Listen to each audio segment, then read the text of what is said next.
งเพลงส่งแห่งใจไปถึงพี่น้องลาวใต้ทั้งหลายที่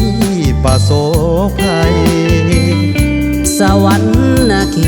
ตเกิดเหตุน้ำท่วมหลั่งไหลสารวันอุทุกภัยปากเสแดนใต้จำปาสักเสกองสี่แขวงภาคใต้น้ำไหลท่วมหลายหมู่บ้านเรือนซานจมเมืองบาดาลสงสารญาติพี่น้องถูกนำทำลายเสียหายทรัพย์สินเครื่องของห่วงใยจึงได้ขับห้องทำนองเป็นเพลงส่งมาขอส่งแห่งใจช่วยภัยน้ำท่วมครั้งนี้ครบหอบมาหลายสิบปีจึงมีเหตุสายท่าลา2019พี่น้องเฮาหลั่งน้ำตาพายุลมฝนจากฟ้านำพาอุท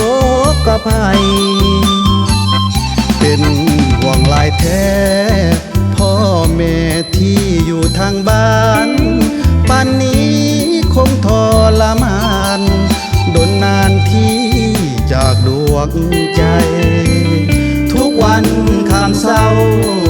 ห่วงเจ้ายามอยากมาไกลปีนี้น้ำท่วมหลั่งไหลขอส่งใจสวยภัยน้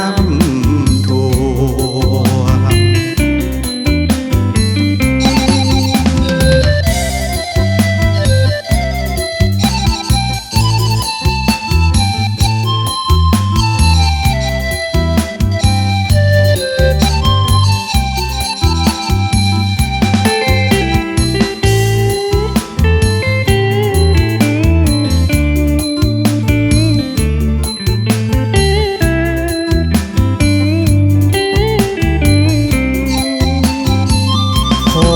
ส่งแห่งใจ